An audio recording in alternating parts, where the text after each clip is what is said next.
Thank you guys so much for centering yourselves with us. We wanted to start off the day with a really quick check-in that's going to really give you some time to reflect on the people who have been part of your lives before this and how they've helped shape you. So our check-in question for the day is, who is a mentor that has shaped who you are? So we really want you to think about the people that have really led you to be who you are today and how they've impacted your life. So for me, this is a photography teacher that I had in high school. And she was a wonderful proponent of youth voice and choice. She kept reminding us that we all had something to say and it was our job to say it. She kept her classroom open for every kind of student, no matter if she'd ever had them before. We all knew that it was a place that we were welcome to come. She just really set me down the path of youth development and really allowed me to explore that in myself and in other people and talk about strengths and goodness and community in ways that were super impactful for me. Pretty soon, Nakota's going to put us all in some breakout rooms, and I want you to share with the people in that room who a mentor was and how they've shaped your life. So when you see this pop up, go ahead and get into your breakout rooms. You're going to have probably 4 to 5 minutes just to share in that group. And when you come back, we will do a little bit of a debrief. Room should be opening up and you should see it pop up on your screen inviting you to join the breakout room. Please feel free to do that whenever you like, or if you don't feel comfortable sharing in a group, go ahead and hang out here with us. And if you're not getting the pop-up, let us know in the chat so we can help you get there.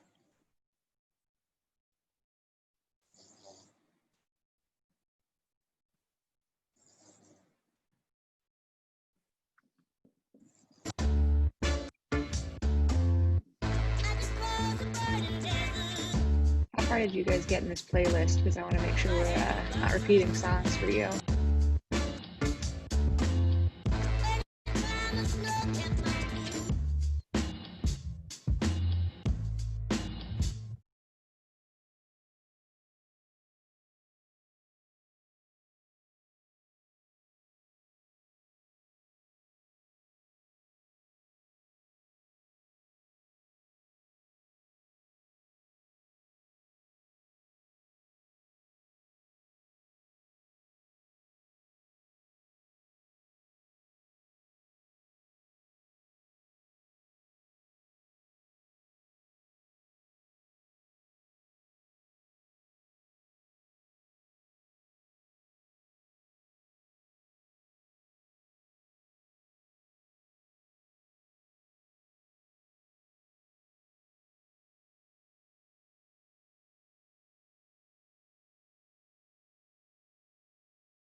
And everyone has about 60 seconds to join back in.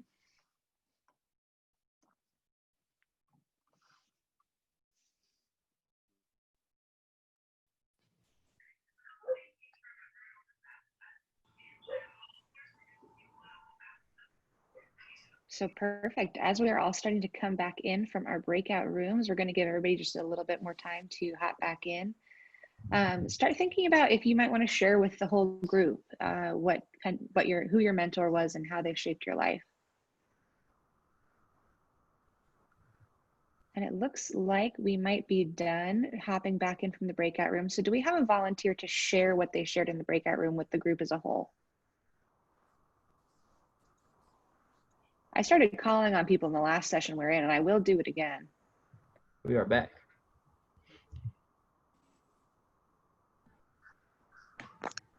Well, I guess I'll go then.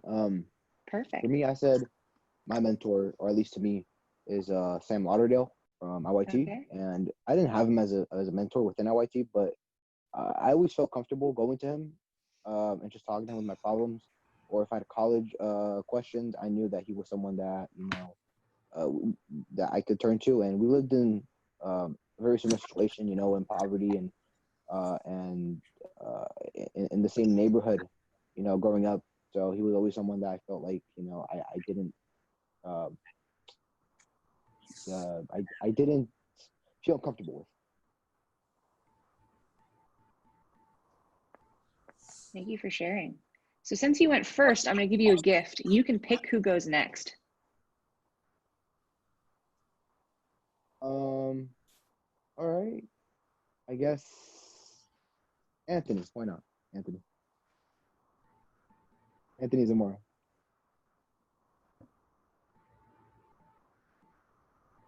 So Anthony, it looks like you're on mute. There we go. Yeah, okay. We have the same mentor. It's Samuel Lauderdale. I don't know. He shared with me his experience of college. I admire that. That's why I'm really fascinated by just, I don't know, transitioning from being a high school student to just a dependent high school student to transferring to becoming more independent adult. Absolutely. That's it for me. Anthony, I'm going to give you the same gift. You get to pick the person who's going to share with us last. Okay. Let's see. Damn it, I wish Sebastian was here. Totally go at his ass. All right. Juan?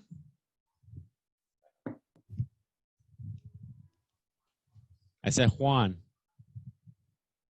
Is he not here or what? Juan, you've been nominated. There we go.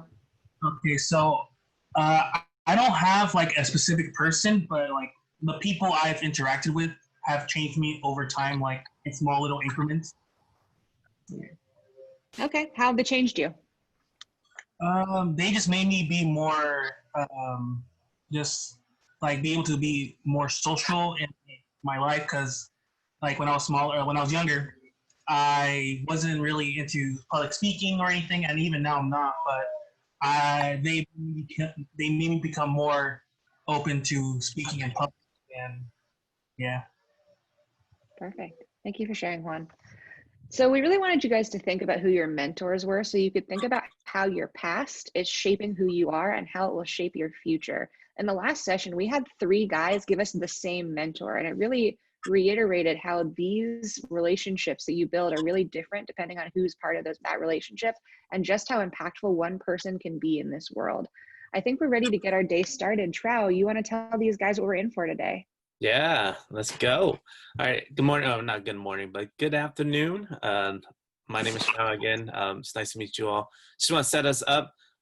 There are some other YDN team member on the board here. We have Dakota, who's working the Zoom engineer. We have Meg, which is run us through a quick activity. We also have Adrian Ruiz that will be up and the batting cage in just a bit here.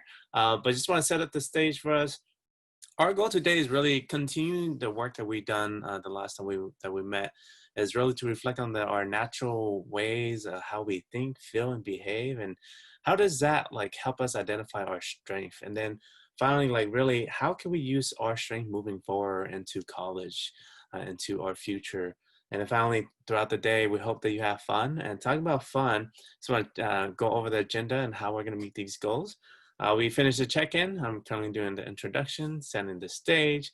Our big activity today is going to be about the 5 E's. And for the 5 E's today, I'm just going to be full transparent. There's going to be a lot of dialogues, not between you and I, but it's going to be between you and your friends, your peers in this room. And then from there, we're going to do a quick debrief and call it a day. So with that, before we can start and do anything, we do have some agreements that we want to go over. The first one is that, you already sign on to the Zoom account, you're already on. Some of you have your camera on. Some of you might not have the capability to turn your camera. But we're going to ask you all to stay engaged throughout. You're going to really hear out your partners and your friends talk and share their stories and their 5Es. And so just like the other group that we just left, I'm going to encourage you all to turn on your camera if you can. This way you put in what you get out.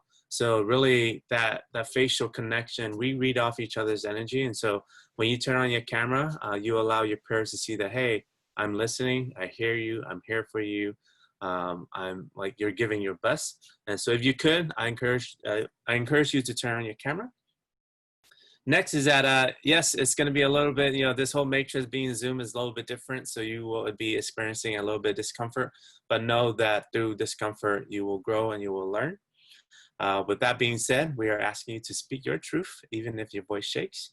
And so share your thoughts. If there are things that are not clear, do ask that question, either by muting yourself or write it on the chat bar. Expect and accept non-closure, knowing that we will finish today. We might not get to everything, but know that we're on our way to bettering ourselves and continue to further develop tools and resources to help us. Maintain confidentiality. Again, there's going to be a lot of sharing today. And so the things that your peers are sharing to you is because they trust you. They trust that you're not going to be sharing any personal story onto social media or anything like that. So maintain confidentiality. Give the gift of listening. Suspend all judgment. And finally, remember to have fun, right? Cool. And then last thing here is please take care of your needs. Just like yesterday when I mentioned this, this is a Zoom virtual training or workshop. If you need to use the restroom, just remember to turn off that camera, turn off that mic. You need to grab a water bottle, get up and stretch.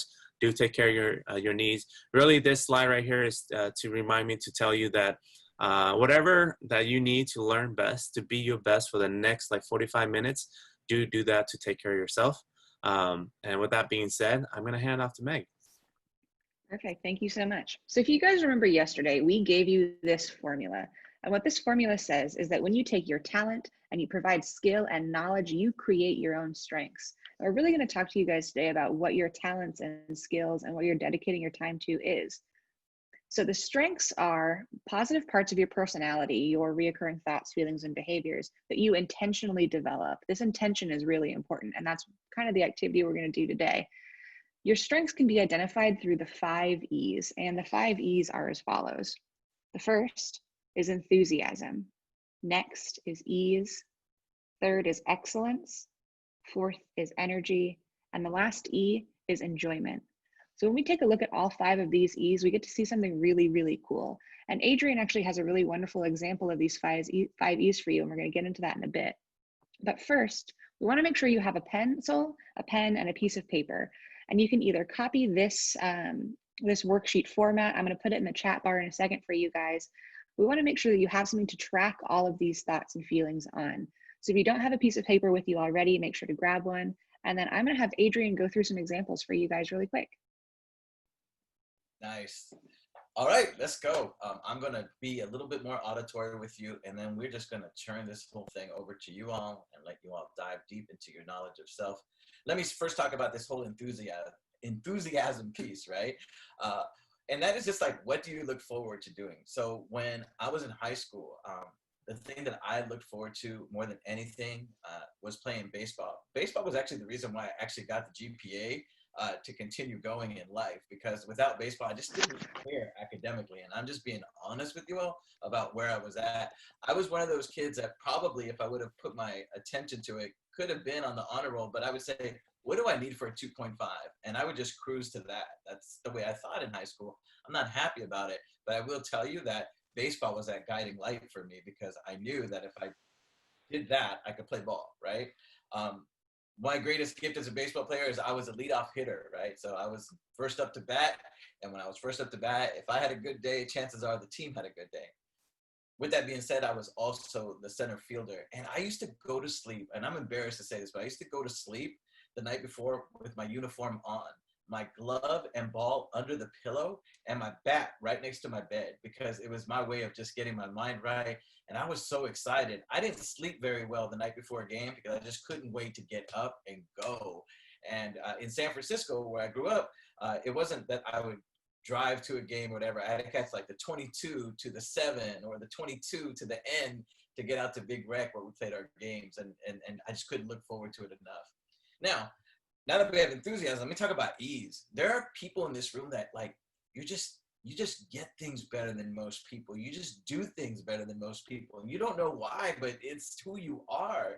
And that, we call that ease, right? And that ease is what comes naturally to you. Don't knock that. Like, don't say like, oh, that just comes easy to me and everyone else can do it also. Chances are, no, they can't. Only you can, right? So with me, when I was in high school playing ball, what came easily to me, when I was in center field, I could read the ball off the bat ASAP. It was just one of those things that was like intrinsic to me. The ball and bat would make contact and I knew where that thing was going and I just knew how to get there. And also I could anticipate what was going to happen next. I could anticipate what the other team was thinking. I could call in that play. The third thing for me is I was pretty good at getting my team pumped. I was really good at saying, hey, huddle up, let's talk about this. This is what we got to do. And for whatever reason, my team would listen to me and we would go and we would get things done often. And that felt really good. So those things came naturally to me. That's who I was. And to this day, kind of still am. Want to keep going with the third E, and that is excellence. You know you're excellent not because you look at the mirror, you're like, oh, I'm so excellent. You know you're excellent when third party, other people start saying it and start validating it for you. That's when you know that like, I'm onto something here, right? And we're going to let you discover what that is for you in just a second. But the third party validation for me is making All City my junior and senior year, being validated by the San Francisco Examiner as someone who could play ball.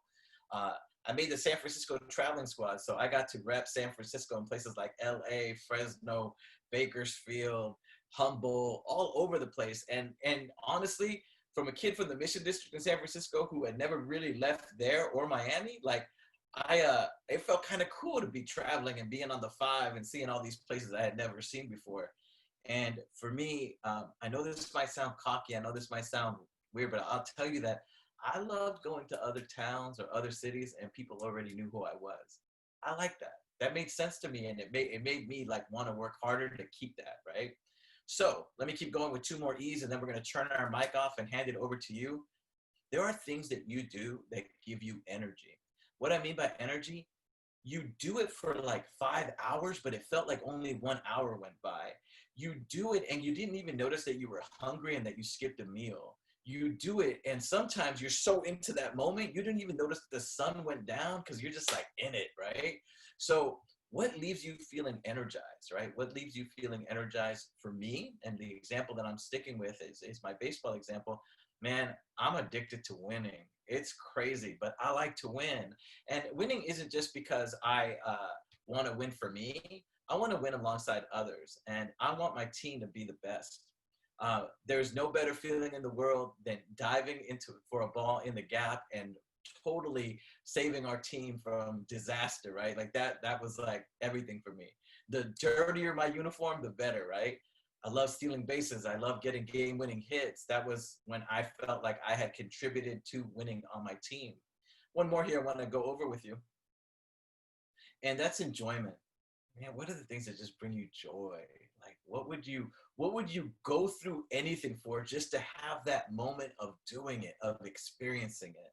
And I think this is really big for you because as you all start thinking about what you're going to major in and what classes you're going to take it, don't cheat yourself of enjoyment. Yeah, there's going to be times we're going to have to take classes that are tough and difficult and not perhaps in your strength zone, but find those moments of joy. For me, what I found most joy in is I love being team captain. Like no one was going to take that C off my sleeve. It was mine, right? Like I was going to keep that thing. I love belonging to a team that was focused on winning. A quick word on that. The San Francisco Examiner picked us to be 8th that year. That's pretty much last place in San Francisco. And we won the championship, right, in 90. And when we won the championship in 90, we just kind of looked at ourselves like, man, look, we're the only team in this league that is mostly Latino, like all of us, right? I believe 8 of the 10 players were Latino, Latinx, and we're like, let's just do it, man. Let's show these people we got it in us, and we went for it. People used to make fun of our uniform because it was brown and yellow, but we brought school pride back to that brown and yellow, and I loved wearing my uniform with pride. Last but not least, man, it felt good to go to the corner store, and the 2 brothers that own the corner store, Louis and Tony, when we would win, I would walk in there and they'd be like, Rooster, it's on us, man. Go ahead, grab what you need. And I felt so good to walk out of there with my sandwich and my Snapple bottle because I was known in the neighborhood and people respected me in the neighborhood for what I was doing. And it felt really good to be a part of that. Look, you all are really good at something. I just know you are. Some of you, like, I wouldn't dare play you at Madden, or I wouldn't dare play you on a console because I know you would take me in 5 minutes. It would be over really fast. Some of you just get science better than most people. Some of you get literature and you just grab your pen and you put it to the paper and it's like magic comes out of that thing, right? Some of you are so good at getting creative and figuring things out. You all have it in you, right? But this is what I want you to think about right now. You all are going to use the blank sheet of paper or the sheet that we provided for you, and we want you to think about the things that bring you enjoyment, the things that bring you ease. And notice that I wrote like 3 to 5 things per box because I didn't want to just put one thing down. I wanted to really think about that. And I just want you to think about what are those things, what are those situations where you just like go and you feel those things, right? And then share how you feel those things. Now, with that being said, here's where we're going with this in the remainder of the time that we have. We are going to let you work on this for about 10 to 12 minutes, right? I have to say that differently. I didn't like the way that sounded. We're going to let you. We're going to ask. We're going to ask for your blessing, for you all to just take 10 to 12 minutes to work on this. And when you take 10 to 12 minutes working on this, we're going to go right into a breakout room, and each of you are going to get 4 minutes to share your thoughts on what you wrote down. Why are we doing this? We're doing this because, according to researchers, when people focus on their 5 E's and their strengths, they have more of an excellent quality of life and they know what they want to accomplish in life. This is so important to you as you go into your first semester of college. So I'm so glad we're taking this chance to do this, this opportunity to do this. If there are any questions, hit us up in the chat bar or call it out.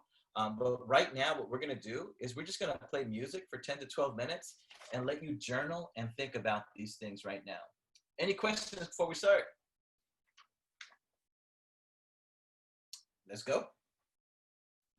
All right, everybody, welcome back. Adrian, if you want to talk to them really quickly about what's going to happen in their breakout rooms while I get to that slide, we can get them started on the sharing process.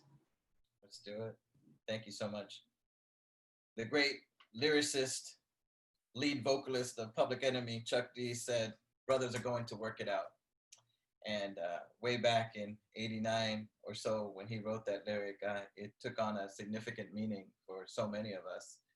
And right now, I just want you to know that this moment is sacred. This moment is an opportunity for you all to just say, here's my knowledge of self, here's my worth, here's where I think my greatness lives. Tonight on the news, you'll hear some bullshit about some young people doing crazy things out in the world. I guarantee you they won't cover this moment. I guarantee you that the news won't say a bunch of young people got up early morning and they talked about their 5 E's. They talked about their spark. They talked about their strengths, and they talked about all the greatness they want to do in this world. So we're going to do that for ourselves right now. If the media won't cover it, we'll cover it. If the media won't talk about the greatness of our young people will sit together and we'll figure it out. We'll work it out, like Chuck D said. These next couple of minutes for you are indeed sacred. We're going to put you into a breakout room. Each one of you is going to get 4 minutes to share. Here's what I wrote down, man. This is what I discovered about myself, my knowledge of self in these 5 E's. And if 4 minutes are up, before you're done, if you're done talking before 4 minutes are up, just your partners in that room can ask you questions. Up on the top of your screen, you're going to see switch at the end of every 4 minutes. And that's your chances to get on rotation and make sure that the next person has an opportunity to go. Then we're going to come back in. We're going to call it a quick landing and get ready to receive nourishment and take care of each other. Any questions before we start? Cool. Nakota, please take them into their circle to share their 5 E's. I would like to open up, like, what's on your mind after this? What stood out for you personally during the five E's? Either because you heard it from someone or you wrote something down that you were like, that I need to investigate that more. Whoever wants to share first, please go for it. What's on your mind after the 5 E's?